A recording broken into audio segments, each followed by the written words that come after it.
Reserve Bank doing the work Luxon can't. Picture this. You hire a CEO who promises to turn your struggling company around. 6 months later, the accounting department is working triple overtime to keep the lights on. And your CEO? He's in the boardroom taking credit for their hard work while simultaneously denying responsibility for the mess he created.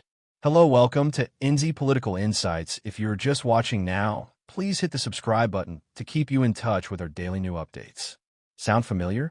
It should, because that's exactly what's happening with Christopher Luxon and the Reserve Bank right now. Welcome back to NZ Political Insights, where we don't do spin, we don't do fluff, and we definitely don't let politicians take credit for work they didn't do. I'm your host, and today we're diving into the most audacious case of political freeloading in recent New Zealand history. Buckle up, this one's spicy. Let's start by talking about everyone's favorite topic, money. Asterisk. Interest rates are dropping, and across New Zealand, mortgage holders are breathing a collective sigh of relief. Your monthly payment just got a little less painful. The Reserve Bank has delivered, and honestly, good on them. They're doing their job. But here's where things get interesting. And by interesting, I mean absolutely ridiculous. Christopher Luxon and his government are gearing up to take a victory lap for this. Any minute now, we're going to see press releases, photo ops, maybe even a speech about how economic conditions are improving under our strong leadership. Mate, the only thing improving is your ability to take credit for other people's work. Here's the reality check that Luxon desperately needs. Rate cuts don't happen because the economy is booming. They happen because the economy is struggling. The Reserve Bank isn't cutting rates to celebrate. They're cutting rates to resuscitate. Think about it like this.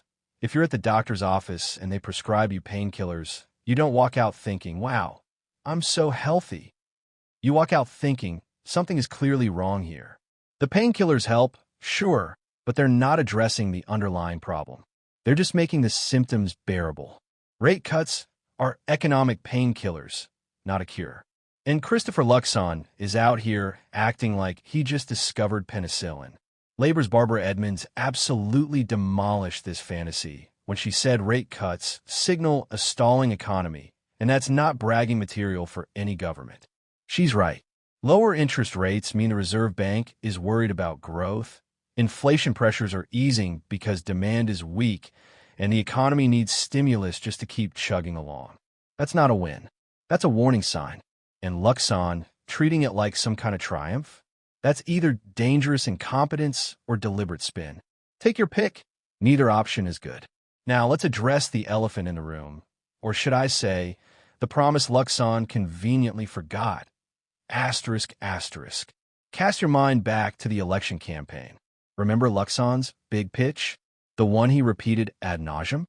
I will fix the cost of living crisis. I will make life affordable for Kiwis again. Well, how's that going? Spoiler, not great, mate. Not great at all. Lower mortgage rates will help some people. Absolutely. If you got a mortgage, you're probably doing a little happy dance right now. But Barbara Edmonds hit the nail on the head. Cheaper mortgages aren't the cost of living relief Luxon promised. It's like going to a restaurant, ordering the full menu, entree, main, dessert, drinks, and the waiter comes back with a bread roll and says, "There you go, meal sorted." Yeah, technically it's food, but it's not what I ordered, is it? What about everything else? What about the grocery bills that have families choosing between buying meat or paying for school uniforms? What about power bills that spike so hard in winter that people are genuinely afraid to turn on the heater? What about petrol prices that make you reconsider whether visiting your mate across town is worth the fuel cost? Luxon promised comprehensive cost of living relief. What we got was, well, the Reserve Bank cutting interest rates, which Luxon had nothing to do with. Meanwhile, wages are flat. Job security is declining. Small businesses are closing faster than you could say economic crisis. And through all of this, Luxon's government has been largely absent, offering token gestures instead of substantive solutions. You can't campaign on fixing everything and then declare victory after fixing nothing.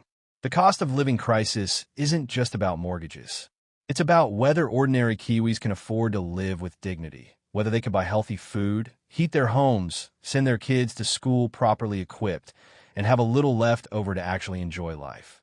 And on all those fronts, Luxon's government has dropped the ball spectacularly.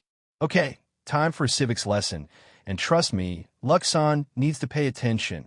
Asterisk, asterisk. There seems to be some confusion in the beehive about who does what in the New Zealand economy. So let's break this down nice and simple. The Reserve Bank controls monetary policy.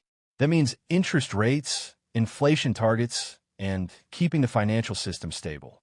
They're the specialists who adjust the levers when the economy gets too hot or too cold. They do their job, and they do it well. The government controls fiscal policy. That means spending, taxation, infrastructure investment, job creation, wage policy, housing, healthcare, education, basically everything that determines whether Kiwis could get ahead or just barely get by. Governments run the economy. Central banks just help manage it. And we shouldn't pretend otherwise. Barbara Edmonds absolutely destroyed Luxon's narrative when she said we shouldn't pretend that central banks run the economy. Governments do. If wages are flat, that's on the government. If people can't find decent jobs, that's on the government. If businesses are failing and prices are rising faster than incomes, that's on the government. The Reserve Bank can't create jobs. It can't raise the minimum wage. It can't build affordable housing or fix our crumbling infrastructure or fund properly staffed hospitals. That's not their job. That's Christopher Luxon's job. But why do the hard work yourself when you can just let someone else carry the load and then take credit for it, right? It's like being in a group project at uni where one person does all the research and writing and the other person just shows up to the presentation and acts like they contributed equally. Spoiler alert.